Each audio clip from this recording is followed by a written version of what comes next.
Northeast Window TV bu yengbiriba mayambu Dr. 𝗘𝗣-11 ꯈꯨꯔꯨꯝꯖꯔꯤ ꯑꯩꯅ ngasi mayamgi mafamda ngangjagadoriba topic asi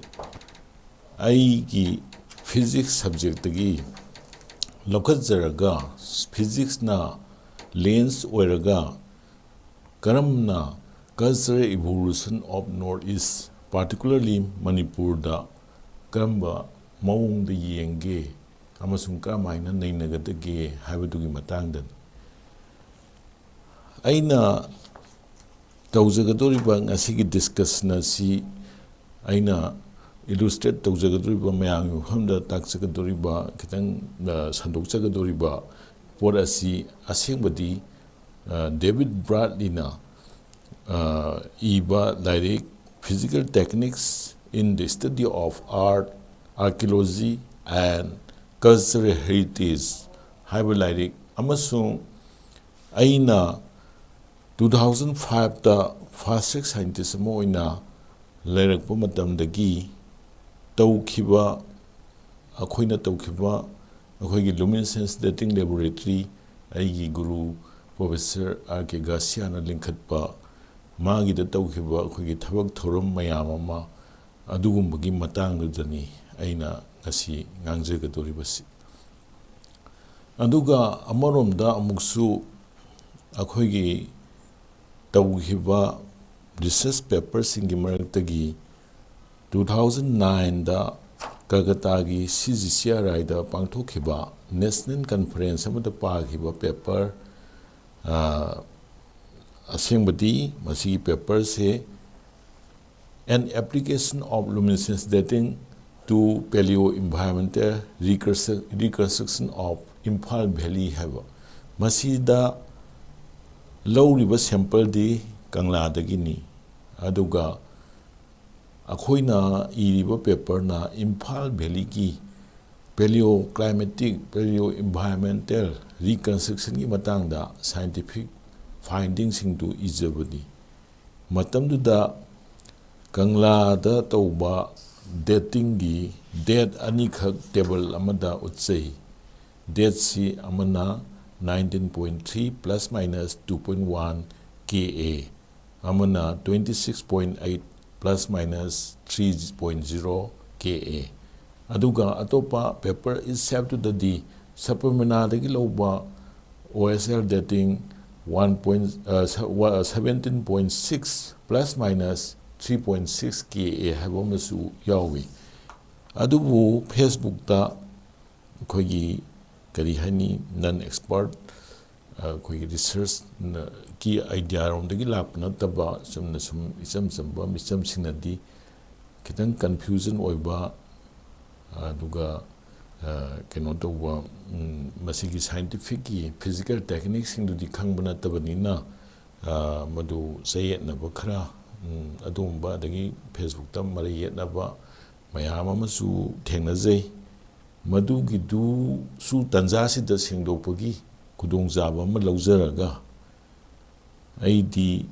amuktang di singdoppu pamambani adubu akhoigi Dr. Chandramani na silakpadagi ngasi ase kudongjaba du phangjare madu aina Kanglagi dating gi hojiki singdoppa natraga keno si tawdringeki mamangda aina lakningiba wafamdi hojiki physics na karamaina lens oiraga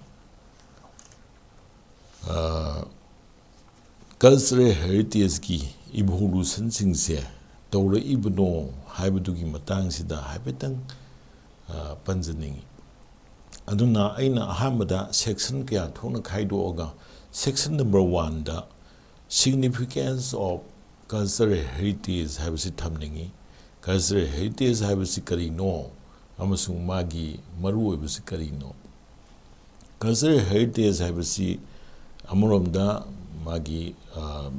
masida aina lorisi isam samna Wikipedia dagini masi legacy of physical artifacts and the intangible attributes of a group or society that are inherited from past generations, maintained in the present and bestow for the benefit of future generations. Sumaina takpi, sumaina irami. Aduna akoina cultural heritage haibase thaina mangaidagi akoina ipa ipuna thambiramba building bu oiro natraga event ama bu oiro natraga kaigumba posak ama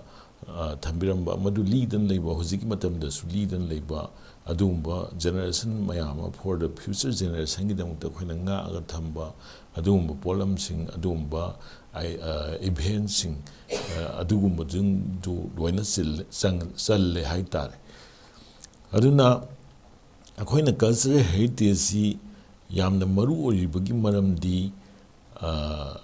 often though what is considered cultural heritage by one generation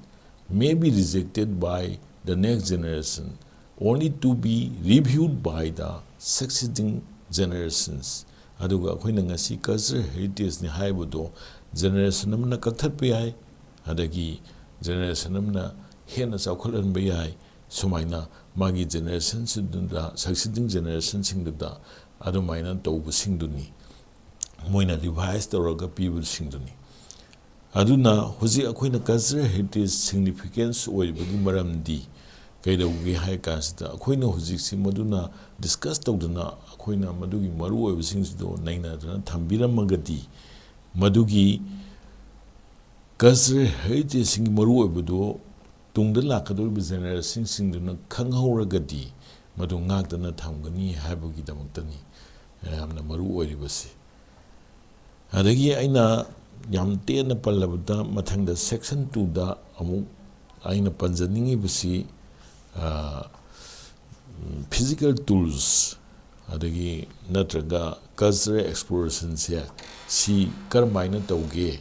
artifacts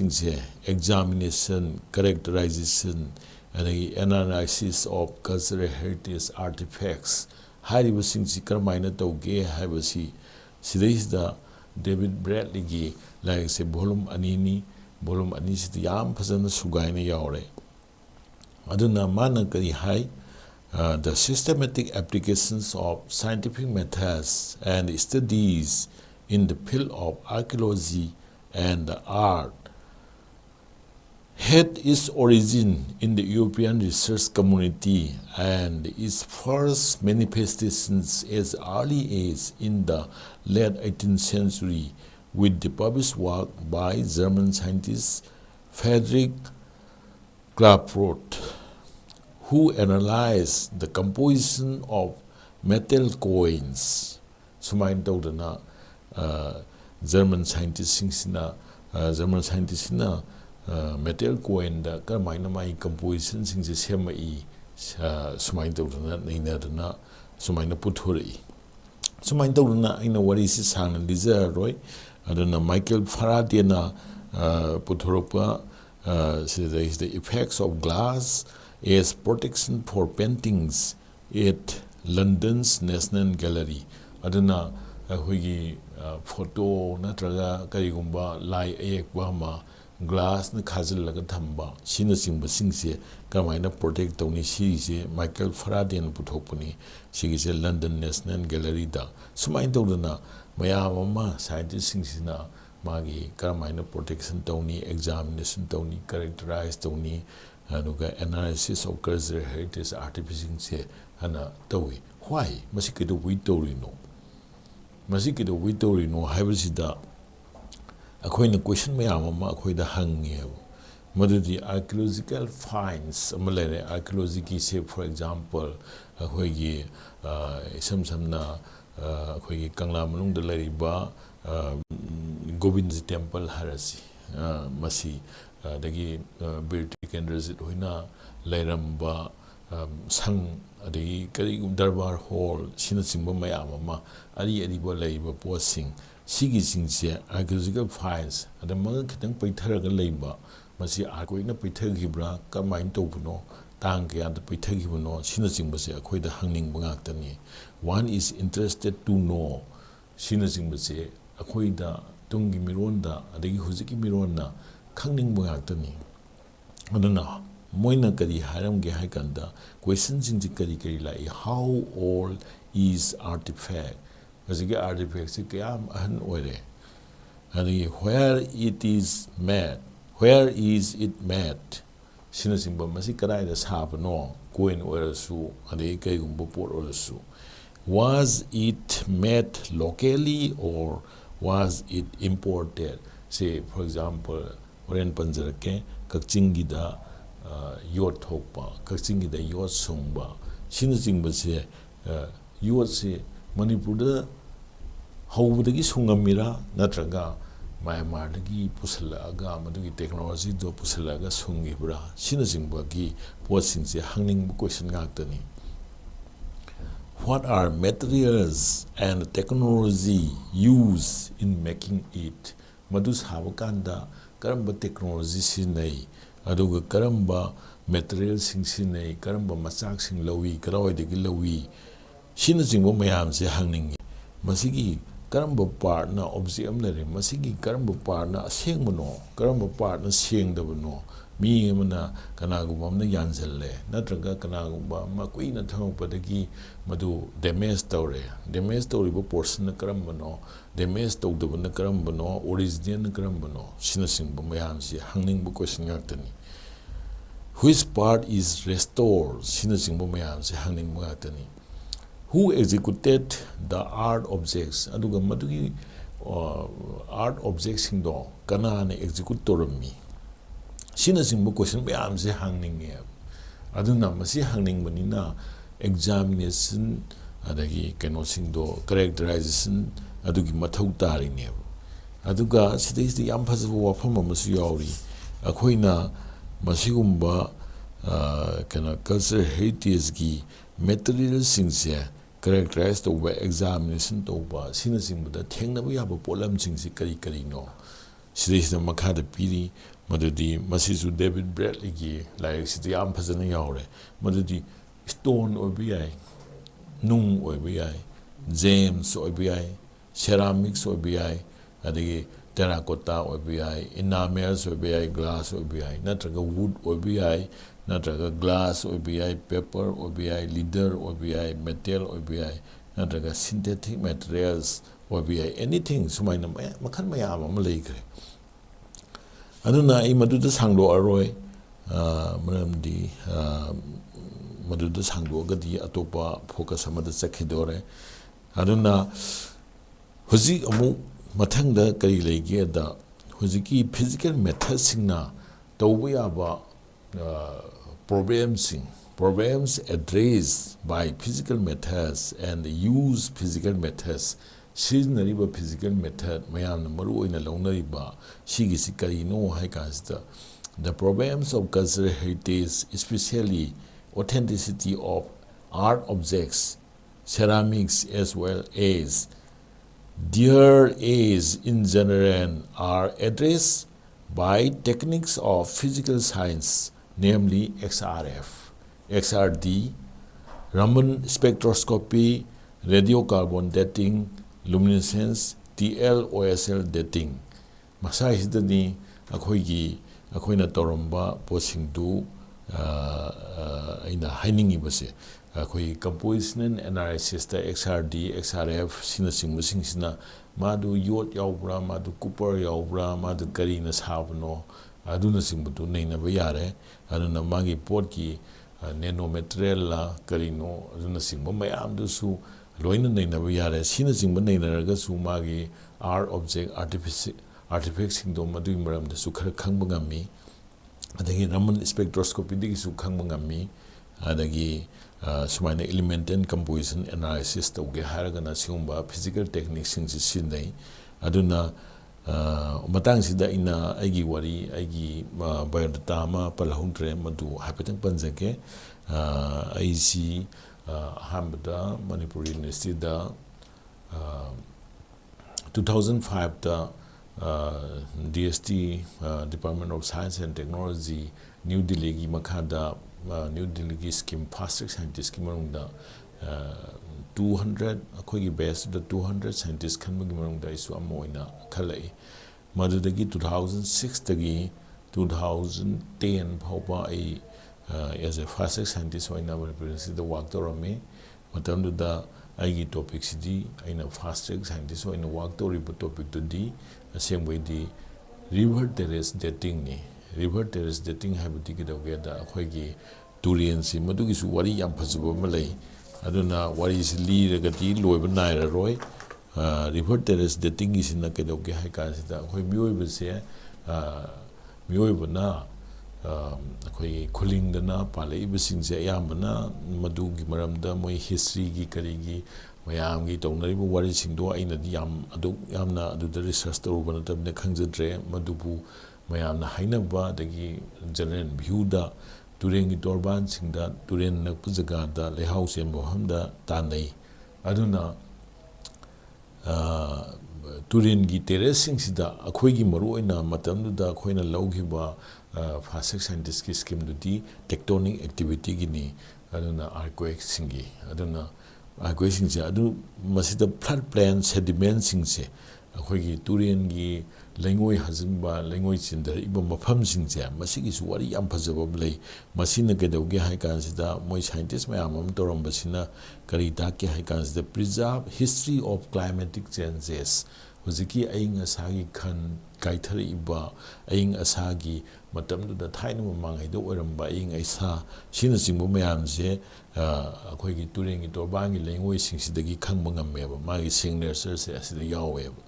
aduna the properties which shows close relation with the environmental parameters is called proxies masibu proxy kawe masi geological term ni aduna geological term sida adu mame adu nainaraga khoina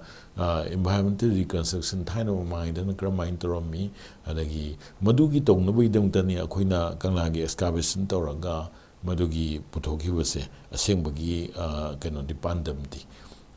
aduna madugi wari dom kona laksege adudagi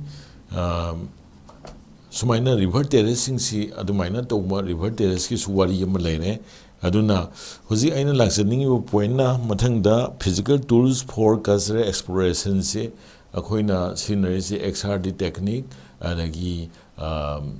radio carbon dating adagi TL dating sinasing base sinai XRF XRD aduga TLOSL technique sinasing mo mayam se sinai aduda aina haningi si mayam gi confusion du su kitang kokna ba sida matang sida ina mo paningi modudi radio carbon dating ga TLOSL dating ga khenabase aduna masida mayamna common sense ta dating hairaga akhoina radio carbon dating singata yamana general view da khangnai adubu akhoina tawhiwa dating aduga mayamna khangnari ba hujipauda akhoina scientific investigation da kanglagi dating si TLOSL na tawbase akhoina ihan hanbo oramgadaba mali akhoigi group na akhoi professor gasia gi makhada akhoigi colleague Dr. 𝗕𝗣𝗡𝗚𝗏 na tawba adagi aina tawba akhoi pulap na tawba sina singbasina ahanbo oramgadaba mali adu masigi posida khenari basi kaisu khenari basi carbon dating nati radio carbon dating nati radio carbon dating haibasi ga TLOSL dating haibasi khenari se carbon dating haibasi dati carbon 14 amasung carbon 12 ki ani dugi concentration sin da compare torga semba kaino amani technique amani masi mayam da physics to the khaitana takpudi yar roi maramdi madu aruba por amani aduga madugi pesa su yam changba heli magi ko su khenai TL dating OSL dating ga adagi carbon radio carbon dating ga ko se radio carbon dating yam heli aduga amu radio carbon dating limitation na mase 50,000 K edagi hena de to de aduga amurom da mu radio carbon dating haibasidi nang carbon phangragadi haibadi thaina mangai horombo udu da carbon yawi adagi bone saru da carbon yawi aduna singba posingdo carbon yawu posingdo leitragadi dating to di aduna carbon bearing material singda radio carbon dating se apply to adubu akhoigi TLOSL dating gi advantage ama hai pataragadi TLOSL dating dadi carbon bearing material na trasuyai aduna commonly soil da phangba natural core se sida any sand soil gumba ꯑꯗꯒꯤ ꯁꯨꯝꯕ ꯅꯨꯡ ꯈꯔ ꯌꯥꯎꯕ ꯅꯨꯡꯀꯨꯞ ꯌꯥꯎꯕꯁꯤꯅꯆꯤꯡꯕꯁꯤꯗ ꯅꯨꯡꯁꯤ ꯃꯀꯨ ꯈꯣꯛꯑꯒ ꯇꯧꯕꯅꯤ ꯑꯗꯨꯅ ꯃꯁꯤꯗꯩꯁꯤꯗꯗꯤ ꯀꯩꯅꯣ ꯀꯥꯔꯕꯣꯟ ꯌꯥꯎꯗ꯭ꯔꯁꯨ ꯌꯥꯔꯦ ꯑꯗꯨꯅ ꯃꯥꯒꯤ ꯑꯗꯒꯤ ꯑꯇꯣꯞꯄ ꯃꯥꯒꯤ ꯀ꯭ꯋꯥꯔꯁꯇꯨ ꯐꯪꯗ꯭ꯔꯒꯗꯤ ꯑꯇꯣꯞꯄ ꯃꯦꯇꯔꯤꯌꯦꯜ ꯀꯔꯤ ꯀꯔꯤ ꯂꯩ ꯊꯔꯃꯣꯂꯨꯁꯦꯟꯁ ꯏꯃꯤꯠ ꯇꯧꯕ ꯑꯗꯨꯒ ꯗꯦꯇꯤꯡ ꯇꯧꯕ ꯌꯥꯕ ꯃꯦꯇꯔꯤꯌꯦꯜ ꯑꯅ ꯑꯇꯣꯞꯄ ꯃꯦꯇꯔꯤꯌꯦꯜꯗꯁꯨ ꯗꯦꯇꯤꯡ ꯇꯧꯕ ꯌꯥꯏ ꯑꯗꯨꯅ ꯐꯦꯁꯐꯥꯔ ꯗꯦꯇꯤꯡ ꯑꯅ ꯐꯦꯁꯐꯥꯔꯒꯤ ꯌꯥꯎꯕ ꯀꯝꯄꯣꯅꯦꯟꯁꯤꯡꯗ ꯇꯧꯕ ꯗꯦꯇꯤꯡꯁꯨ ꯂꯩ ꯑꯗꯨꯅꯆꯤꯡꯕ ꯃꯌꯥꯝ ꯑꯃ ꯂꯩꯈ꯭ꯔꯦ ꯑꯗꯨꯅ OSL dating TL dating ꯍꯥꯏꯕ ꯇꯦꯛꯅꯤꯛꯁꯤꯒ ꯑꯗꯨꯒ ꯔꯦꯗꯤꯑꯣ ꯀꯥꯔꯕꯣꯟ dating ꯍꯥꯏꯕꯁꯤꯒ ꯈꯦꯠꯅꯩ ꯑꯗꯨꯅ ꯑꯩꯅ ꯍꯥꯏꯖꯕꯗꯤ ꯍꯧꯖꯤꯛꯀꯤ ꯔꯦꯗꯤꯑꯣ ꯀꯥꯔꯕꯣꯟ datingꯁꯤ ꯅꯠꯇꯦ ꯑꯩꯈꯣꯏꯅ ꯇꯧꯈꯤꯕ dating ꯑꯗꯨꯒ ꯃꯌꯥꯝꯅ ꯎꯔꯤꯕ ꯑꯩꯈꯣꯏ ꯀꯪꯂꯥꯒꯤ ꯗꯦꯠꯁꯤꯡꯗꯣ ꯑꯩꯈꯣꯏꯅ ꯇꯧꯈꯤꯕ ꯑꯣꯏꯔꯒꯗꯤ ꯃꯗꯨ ꯀꯩꯅꯣꯅꯤ OSL dating ꯑꯗꯒꯤ sometimes ꯊꯔꯃꯣꯂꯨꯁꯦꯟꯁ datingꯁꯨ ꯁꯤꯖꯤꯟꯅꯩ ꯑꯗꯨꯒ ꯍꯧꯖꯤꯛꯀꯤ ꯌꯥꯝꯅ ꯀꯃꯟ ꯑꯣꯏꯔꯤꯗꯤ OSL datingꯅꯤ ꯌꯥꯝꯅ ꯑꯦꯗꯚꯥꯟꯁ ꯑꯣꯏꯔꯛꯏꯕꯗꯤ ꯑꯍꯥꯟꯕꯗꯗꯤ TLꯅ ꯇꯧꯕꯁꯨ ꯌꯥꯏ TL datingꯁꯨ ꯌꯥꯏ ꯑꯗꯨꯕꯨ TL datingꯗꯒꯤꯗꯤ ꯍꯧꯖꯤꯛ ꯑꯦꯗꯚꯥꯟꯁ ꯑꯣꯏꯕꯁꯤ OSL datingꯅꯤ ꯍꯦꯜꯂꯤ OSL ꯍꯥꯏꯕꯗꯤ optically stimulated luminescence ꯍꯥꯏꯕ ꯑꯗꯨꯅ ꯃꯁꯤꯗꯩꯁꯤꯗ ꯊꯔꯃꯣꯂꯨꯁꯦꯟꯁꯁꯦ ꯑꯩꯅ ꯇꯥꯍꯧꯗ꯭ꯔꯦ ꯊꯔꯃꯣꯂꯨꯁꯦꯟꯁꯁꯤ ꯏꯁꯝ ꯁꯝꯅ ꯊꯔꯃꯣꯂꯨꯁꯦꯟꯁ ꯍꯥꯏꯕꯗꯤ ꯀꯩꯁꯨ ꯅꯠꯇꯦ ꯑꯩꯈꯣꯏꯅ ꯑꯍꯥꯟꯕꯗ ꯄꯣꯠ ꯑꯃ ꯂꯩꯔꯦ ꯄꯣꯠꯁꯤ excitation ꯑꯅ ꯉꯁꯥꯏꯒꯤ ꯔꯦꯗꯤꯌꯦꯁꯟ ꯑꯥꯏꯑꯣꯅꯥꯏꯖꯤꯡ ꯔꯦꯗꯤꯌꯦꯁꯟꯁꯤ ꯄꯤꯕ ꯀꯥꯟꯗ ꯉꯁꯥꯏꯒꯤ ꯃꯥꯁꯤ ꯑꯦꯛꯁꯥꯏꯠ ꯇꯧꯔꯅꯤ ꯑꯗꯨꯒ ꯃꯦꯇꯥꯁꯇꯦꯕꯜ ꯁ꯭ꯇꯦꯖ ꯑꯃꯗ ꯂꯩꯔꯒ ꯃꯥꯁꯤ ꯑꯃꯨꯛ ꯇꯞ ꯇꯞꯅ ꯑꯩꯈꯣꯏꯅ ꯀꯟꯇ꯭ꯔꯣꯜꯗ ꯍꯤꯠ ꯇꯧꯔꯀꯥꯟꯗ ꯉꯁꯥꯏꯒꯤ ꯃꯥꯒꯤ ꯂꯥꯏꯠ ꯑꯃ ꯊꯣꯔꯛꯏ ꯃꯗꯨꯒꯤ ꯂꯥꯏꯠꯇꯨ ꯅꯩꯅꯔꯀꯥꯟꯗꯅꯤ ꯃꯥꯁꯦ ꯆꯍꯤ ꯀꯌꯥ ꯃꯅꯨꯡꯗ ꯐꯨꯝꯈ꯭ꯔꯦ ꯐꯨꯝꯗꯦ ꯀꯥꯏꯅ ꯈꯪꯅꯔꯤꯁꯤ ꯑꯗꯨꯅ ꯃꯌꯥꯝꯒꯤ ꯖꯦꯅꯔꯦꯜ ꯚ꯭ꯌꯨꯗ ꯂꯥꯏꯅꯕꯒꯤꯗꯃꯛꯇ dating ꯊꯔꯃꯣꯂꯨꯁꯦꯟꯁ dating ꯍꯥꯏꯕꯁꯤ ꯀꯔꯤꯅꯣ ꯍꯥꯏꯕꯗꯨꯁꯨ ꯑꯩ ꯍꯥꯏꯐꯦꯠꯇꯪ ꯍꯥꯏꯖꯒꯦ ꯑꯗꯨꯒ ꯑꯍꯥꯟꯕꯗ ꯊꯔꯃꯣꯂꯨꯁꯦꯟꯁ dating ꯇꯧꯅꯕꯒꯤꯗꯃꯛꯇ ꯁꯦꯝꯄꯜꯁꯤ ꯀꯔꯝꯃꯥꯏꯅ ꯂꯧꯏ ꯍꯥꯏꯕꯁꯤꯃꯁꯨ ꯇꯥꯛꯆꯒꯦ ꯊꯔꯃꯣꯂꯨꯁꯦꯟꯁ dating ꯇꯧꯕꯗ ꯃꯥꯒꯤ ꯐꯣꯔꯃꯨꯂꯥ ꯁꯤꯖꯤꯟꯅꯔꯤꯕ ꯐꯣꯔꯃꯨꯂꯥꯁꯤ ꯌꯥꯝꯅ ꯂꯥꯏ ꯃꯗꯨꯗꯤ ꯑꯅꯤꯈꯛꯇꯪ ꯌꯦꯟꯊꯣꯛꯅꯕꯅꯤ ꯑꯃꯅ equivalent dose ꯍꯥꯏꯕꯁꯤꯗ divided by annual dose rate ꯍꯥꯏꯕꯁꯦ ꯑꯁꯤꯅ ꯌꯦꯜꯂꯒ ꯃꯥꯒꯤ ꯗꯦꯠꯇꯣ ꯆꯍꯤꯗꯨ ꯇꯥꯔꯦ ꯑꯗꯨꯒ ꯁꯨꯃꯥꯏꯅ ꯐꯣꯔꯃꯨꯂꯥꯗꯤ ꯌꯥꯝ ꯂꯥꯏꯕ ꯑꯗꯨꯕꯨ ꯃꯅꯨꯡꯗꯨꯗ equivalent dose ꯇꯥꯅꯕ ꯍꯣꯠꯅꯕ ꯑꯃꯁꯨꯡ annual dose rate ꯑꯗꯩꯗ ꯂꯩꯔꯤꯕ ꯏꯔꯔꯁꯤꯡ ꯑꯗꯒꯤ ꯋꯥꯇꯔ ꯌꯥꯎꯕꯒꯤ ꯋꯥꯇꯔ ꯀꯟꯇꯦꯟ ꯌꯥꯎꯕꯒꯤ ꯀꯔꯤꯒꯤ ꯑꯗꯨꯅ ꯁꯦꯝꯄꯜ ꯗ꯭ꯔꯥꯏ ꯇꯧꯕ ꯀꯩꯗꯧꯕ ꯑꯗꯨꯅꯆꯤꯡꯕ ꯃꯌꯥꯝ ꯑꯗꯨꯒꯤꯗꯤ ꯌꯥꯝꯅ ꯀꯝꯄ꯭ꯂꯤꯀꯦꯁꯟ ꯂꯩꯈ꯭ꯔꯦ ꯃꯗꯨ ꯁꯥꯡꯗꯣꯛꯆꯔꯔꯣꯏ ꯑꯗꯨꯅ ꯂꯩꯕꯥꯛ ꯈꯣꯝꯕ ꯃꯥꯒꯤ ꯁꯦꯝꯄꯜꯗꯨ ꯈꯣꯝꯕ ꯁꯣꯏꯜꯗꯨ ꯈꯣꯝꯕ ꯑꯗꯒꯤ ꯅꯠꯇ꯭ꯔꯒꯁꯨ ꯕ꯭ꯔꯤꯛ ꯑꯃ ꯇꯧꯒꯦ ꯍꯥꯏꯇꯥꯔꯒꯁꯨ ꯕ꯭ꯔꯤꯛꯇꯣ ꯀꯔꯝꯍꯥꯏꯅ ꯄꯨꯔꯛꯀꯗꯒꯦ ꯁꯤꯅꯆꯤꯡꯕ ꯁꯤꯒꯤꯁꯤ ꯈꯤꯇꯪ ꯃꯁꯤꯗꯩꯁꯤꯗ ꯇꯦꯛꯅꯤꯛ ꯑꯃ ꯂꯩ ꯃꯗꯨꯗꯤ ꯀꯩꯗꯧꯒꯦ ꯍꯥꯏ ꯀꯥꯟꯁꯤꯗ ꯊꯔꯃꯣꯂꯨꯁꯦꯟꯁ ꯅꯠꯇ꯭ꯔꯒ OSL datingꯗꯗꯤ ꯃꯥꯒꯤ ꯂꯥꯏꯠꯁꯤ ꯆꯪꯕ ꯌꯥꯗꯦ ꯁꯟꯂꯥꯏꯠꯁꯦ ꯃꯗꯨꯗꯤ ꯀꯩꯗꯧꯒꯦ ꯍꯥꯏ ꯀꯥꯟꯁꯤꯗ ꯁꯟꯂꯥꯏꯠꯇ ꯕ꯭ꯂꯤꯆ ꯇꯧꯕꯅ ꯃꯥꯒꯤ ꯀꯩꯅꯣꯁꯦ ꯃꯅꯨꯡꯗ ꯌꯥꯎꯔꯝꯕ ꯃꯥꯒꯤ ꯆꯍꯤ ꯇꯨꯡꯁꯤꯜꯂꯒ ꯂꯩꯔꯝꯕꯗꯣ ꯑꯗꯨ ꯑꯣꯠꯊꯣꯛꯈꯤ ꯍꯥꯏꯕꯗꯤ ꯃꯥꯁꯦ ꯖꯤꯔꯣ ꯑꯣꯏꯔꯦ ꯀꯔꯤꯒꯨꯝꯕ ꯅꯨꯡꯁꯥꯗ ꯐꯧꯕ ꯁꯣꯏꯜ ꯑꯣꯏꯔꯒꯗꯤ ꯃꯥꯁꯦ ꯗꯦꯠ ꯇꯧꯕꯗ ꯆꯍꯤꯗꯨ ꯀꯔꯤꯝꯇ ꯌꯥꯎꯔꯝꯃꯔꯣꯏ ꯑꯗꯨꯅ ꯅꯨꯡꯁꯥ ꯃꯉꯥꯜ ꯌꯥꯎꯗꯅ ꯂꯩꯕꯥꯛꯁꯦ ꯀꯣꯠꯄ ꯇꯥꯏ ꯑꯗꯨꯅ ꯏꯔꯥꯏ ꯂꯥꯏꯕꯗ ꯏꯁꯝ ꯁꯝꯅ ꯑꯩꯈꯣꯏꯅ ꯃꯩꯒ ꯀꯔꯤꯝꯇ ꯊꯥꯟꯗꯕ ꯑꯍꯤꯡꯗ ꯊꯥꯒ ꯊꯣꯛꯇꯕ ꯖꯒꯥ ꯑꯃꯗ ꯅꯨꯡꯗꯥꯡꯗ ꯂꯩꯕꯥꯛꯇꯨ ꯈꯣꯝꯕꯁꯨ ꯃꯗꯨꯁꯨ ꯏꯆꯝ ꯆꯝꯕ ꯇꯦꯛꯅꯤꯛ ꯑꯃꯅꯤ ꯍꯥꯏꯕ ꯇꯥꯔꯦ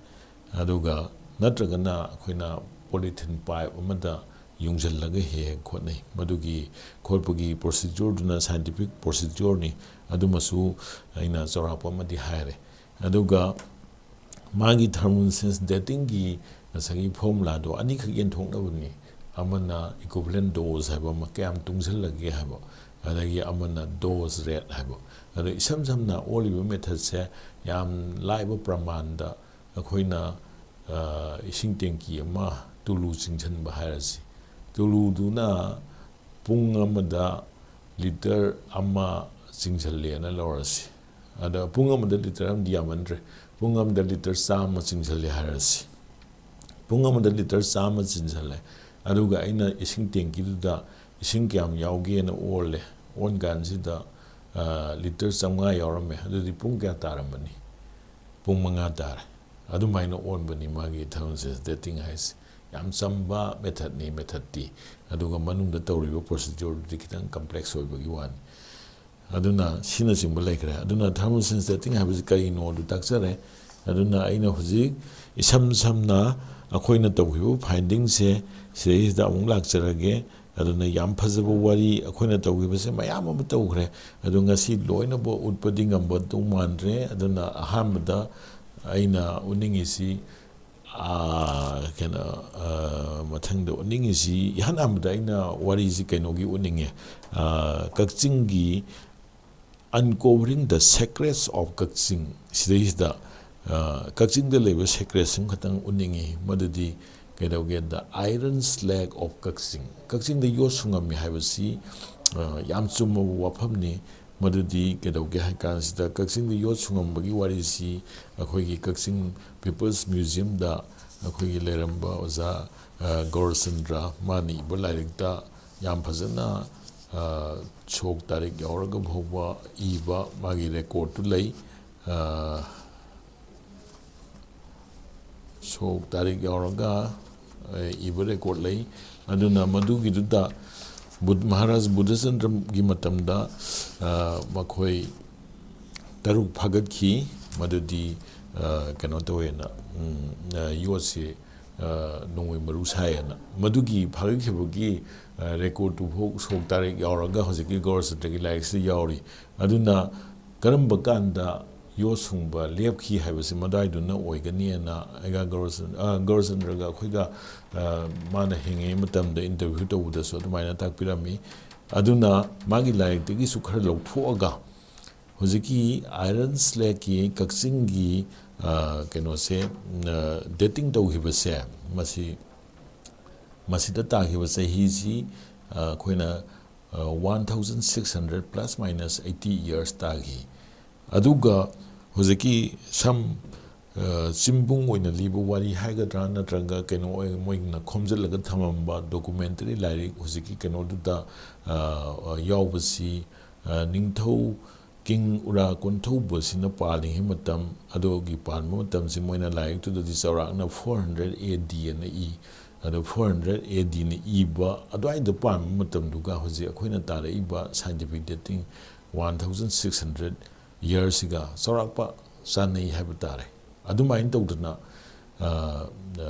aduga makhoi gi wari du dasu sida manipur da palamba ningthongna US sunga kan sida mana saba thangsing akhoi sida sungba thangsing se atopa country king sing da khudon do gi wari su yawba thengnai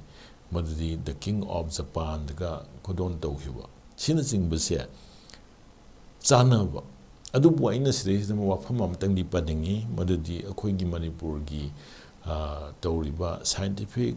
studies se masing yamna wali mi yamna lejadi aduna masigi se adagi akhoina tawbusu hojiki 𝗥𝗔𝗥 gi do sample ani khaktani tawrise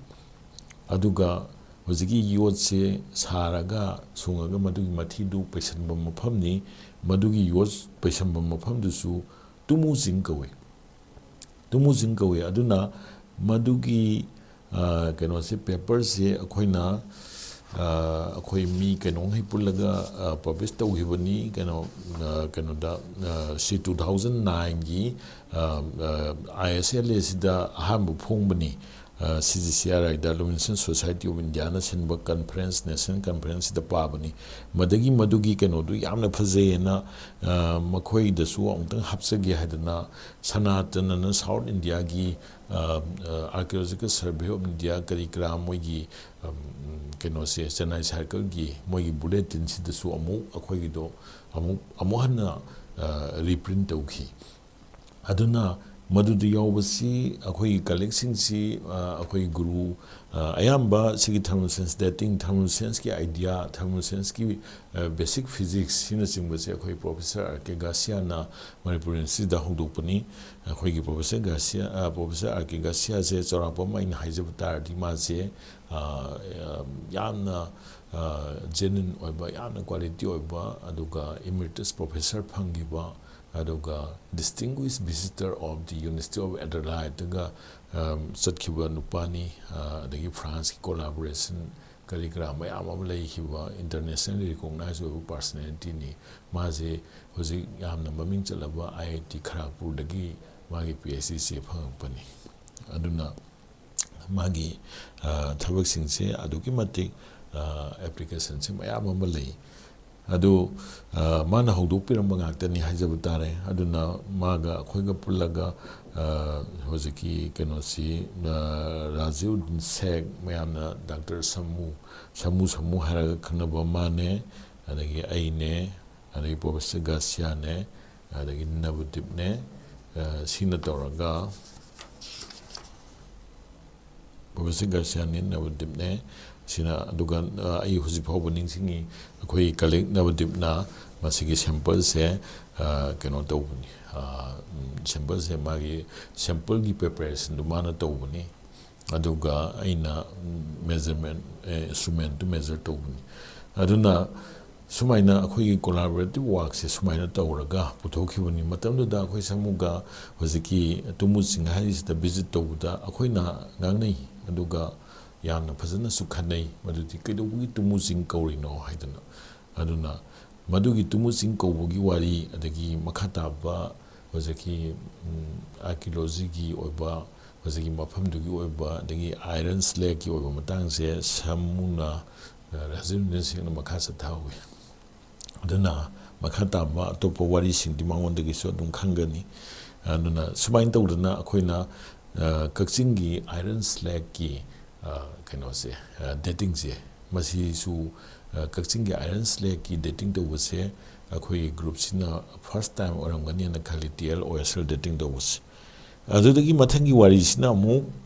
ꯑꯩꯅ ꯄꯟꯖꯅꯤꯡꯉꯤꯁꯤ cultural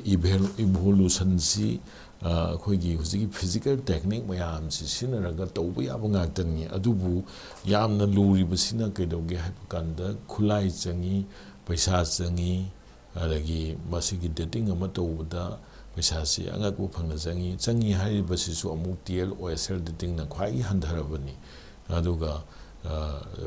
ꯃꯁꯤꯁꯨ ꯑꯗꯨꯝ ꯄꯩꯁꯥ ꯌꯥꯝ ꯆꯥꯎꯕ ꯄꯣꯠꯅꯤ ꯀꯦꯃꯤꯀꯦꯜꯗꯪ ꯂꯩꯕꯗ sample ꯑꯃ ꯁꯥꯅꯕ ꯍꯣꯠꯅꯕꯗ ꯂꯤꯁꯤꯡ 5,000ꯃꯨꯛꯀꯤ ꯀꯦꯃꯤꯀꯦꯜ ꯁꯤꯖꯤꯟꯅꯕ ꯇꯥꯔꯛꯏ ꯑꯗꯨꯅ ꯆꯥꯎꯈ꯭ꯔꯕ ꯁꯦꯟꯐꯝꯅꯤ ꯑꯗꯨꯅ ꯃꯁꯤ ꯇꯧꯔꯀꯥꯟꯁꯤꯗ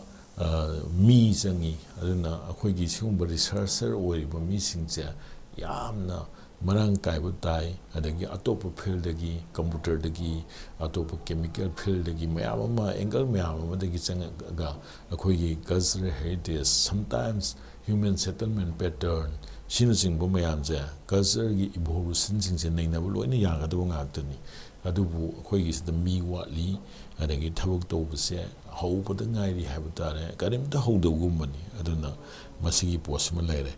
ꯑꯗꯨꯒ ꯁꯦꯀꯦꯟꯗ ꯑꯃꯨꯛ ꯑꯩꯅ ꯍꯥꯏꯅꯤꯡꯉꯤꯁꯦ ꯑꯩꯈꯣꯏꯅ ꯇꯧꯈꯤꯕ ꯋꯥꯛꯇꯤ ꯌꯥꯝ ꯌꯥꯝꯃꯤ ꯁꯤꯡꯊꯥꯕꯒꯤ ꯂꯣꯏꯕ ꯅꯥꯏꯔꯔꯣꯏ ꯊꯣꯡꯖꯥꯎꯔꯣꯛꯀꯤ ꯇꯧꯈꯤꯕ ꯑꯗꯒꯤ ꯀ꯭ꯔꯤꯁꯅꯒꯤ ꯗ꯭ꯋꯥꯔꯀꯥ ꯂꯨꯞꯈꯤꯕꯒꯤ ꯆꯦꯟꯅꯥꯏ ꯁꯥꯔꯀꯜꯒꯤ ꯅꯦꯁꯅꯦꯜ ꯑꯣꯁꯤꯟ ꯇꯦꯛꯅꯣꯂꯣꯖꯤꯅ ꯊꯥꯔꯛꯄ ꯁꯦꯝꯄꯜꯗꯒꯤ ꯇꯧꯈꯤꯕ ꯑꯗꯨꯒ ꯃꯗꯨꯒꯤ ꯄꯦꯄꯔꯗꯨꯅ ꯁꯤꯡꯒꯥꯄꯨꯔꯗ ꯐꯣꯡꯈꯤꯕ ꯃꯁꯤꯒꯤ ꯀ꯭ꯔꯤꯁꯅꯒꯤ ꯗ꯭ꯋꯥꯔꯀꯥ ꯂꯨꯞꯈꯤꯕꯒꯤ ꯗꯦꯇꯤꯡꯁꯤꯁꯨ ꯑꯩꯈꯣꯏ ꯃꯅꯤꯄꯨꯔꯗ ꯇꯧꯈꯤꯕꯅꯤ ꯑꯗꯨꯅ ꯑꯩꯕꯨ ꯍꯥꯏꯖꯧ ꯍꯥꯏꯔꯒꯗꯤ ꯀ꯭ꯔꯤꯁꯅꯒꯤ ꯗ꯭ꯋꯥꯔꯀꯥ ꯂꯨꯞꯈꯤꯕꯁꯦ ꯁꯤꯒꯤ ꯁ꯭ꯇꯣꯔꯤ ꯅꯠꯇ꯭ꯔꯒ ꯃꯗꯨꯒꯤ ꯁꯥꯏꯟꯇꯤꯐꯤꯛ ꯏꯟꯚꯦꯁꯇꯤꯒꯦꯁꯟꯁꯦ ꯑꯩꯈꯣꯏꯒꯤ ꯂꯨꯃꯤꯅꯦꯁꯦꯟꯁ ꯗꯦꯇꯤꯡ ꯂꯦꯕꯣꯔꯦꯇꯔꯤ ꯃꯅꯤꯄꯨꯔ ꯌꯨꯅꯤꯚꯔꯁꯤꯇꯤꯁꯦ ꯁꯤꯗ ꯑꯣꯟꯈꯤꯕ ꯃꯦꯖꯔꯃꯦꯟꯅꯤ ꯃꯁꯤꯃ ꯑꯗꯨꯒ ꯃꯗꯨꯒꯤ ꯑꯦꯁꯤꯌꯥ ꯑꯣꯁꯤꯅꯣꯒ꯭ꯔꯥꯐꯤꯒꯤ ꯇꯧꯈꯤꯕ ꯀꯟꯐꯔꯦꯟꯁꯇꯨꯗ ꯑꯩꯈꯣꯏꯁꯦ ꯃꯗꯨꯒꯤ ꯀꯩꯅꯣꯗꯣ ꯔꯦꯖꯤꯁꯇ꯭ꯔꯦꯁꯟ ꯐꯤꯗꯣ ꯋꯦꯕ ꯇꯧꯈꯤ ꯃꯗꯨꯒꯤ ꯄꯦꯄꯔꯗꯨ ꯌꯥꯝꯅ ꯐꯖꯕꯗꯒꯤ ꯑꯗꯨꯒꯤ ꯄ꯭ꯔꯥꯏꯖ ꯑꯃ ꯐꯪꯈꯤ ꯑꯗꯨꯅ ꯃꯗꯨꯁꯨ ꯐꯥꯔꯁ ꯇꯥꯏꯝꯅꯤ ꯋꯥꯔꯜꯁꯤꯗ ꯑꯩꯈꯣꯏꯒꯤ ꯃꯅꯤꯄꯨꯔ ꯌꯨꯅꯤꯚꯔꯁꯤꯇꯤꯗ ꯇꯧꯈꯤꯕ ꯃꯗꯨꯒꯤ ꯗ꯭ꯋꯥꯔꯀꯥ ꯂꯨꯞꯈꯤꯕꯒꯤꯗꯣ ꯑꯗꯨꯒ ꯃꯊꯪꯗ ꯀꯩꯃꯈꯥ ꯇꯦꯝꯄꯜꯁ ꯍꯤꯁꯇ꯭ꯔꯤꯁꯦ ꯀꯩꯃꯈꯥ ꯇꯦꯝꯄꯜꯁ ꯍꯤꯁꯇ꯭ꯔꯤꯁꯦ ꯃꯁꯤꯁꯨ ꯔꯥꯖꯤv ꯁꯦꯛꯀ ꯇꯧꯃꯤꯟꯅꯕꯅꯤ ꯑꯩꯒ ꯑꯗꯨꯒ ꯄ꯭ꯔꯣꯐꯦꯁꯔ ꯒꯥꯁꯤꯌꯥꯒ ꯑꯗꯨꯒ ꯁꯤꯒꯤꯁꯤꯗꯅ ꯀꯔꯝꯍꯥꯏꯅ ꯇꯧꯒꯦ ꯍꯥꯏ ꯀꯥꯟꯁꯤꯗ ꯃꯈꯣꯏꯒꯤ ꯀꯩꯃꯈꯥ ꯇꯦꯝꯄꯜꯁꯦ ꯐꯅꯌꯥꯝꯅ ꯁꯦꯝꯗꯣꯛ ꯁꯦꯝꯖꯤꯟ ꯇꯧꯈ꯭ꯔꯦ aduga phanam chendok sim tawre aduga akhoi samuna porokpase check ani khangni ai huji phawda ningsingi check ani du akoina dating dokanda sahi dis yaramdre aina madugi file dokna da thangno aduga sigi sida aina haning yuna masidasu ai ningsingi matamdugi ariba asam da phongba newspaper amada ariba newspaper amada cutting ama porakpani madu cutting do samuda lerambsu yai maduda makhoigi kenosi 𝗕𝗥𝗡𝗚𝗏 temple si 500 AD ke doida asagi Mughal sina lan tarakpani haibasu yawe aduga akhoigi luminescence dating laboratory se asengbedi earthquake sing thibani paleo earthquake sing madugi madugi khulai do lebu kana dating su yabagi damta dating su khara tawuni adu madugi paleo earthquake sing duga kari mai nagi haib ka Assam da great earthquake sing thoki aduna akhoina scientifically magi relevance mayam du yengba kanda most probably the temple was either devastated by some ancient earthquake or damaged by outside invader during 500 AD. Sinusing Tokiwa Mali. Aduga Akoina Huzi incidentally, the temple lies in one of the most seismic prone zone of India. Aduga Assam Haibazisu, Manipur su seismic zone 5 to Lebanina Nasagi earthquake from the label Zaga Sutare. Aduga our work gives the first scientific input to the application of luminescence dating to the history of the 𝗕𝗥𝗡 temple, a rich heritage site of India. Sumain tawna sigi paper se Assam gi conference amada phongibani aduna masidasu akhoina tawriba scientific investigation duga ngasagi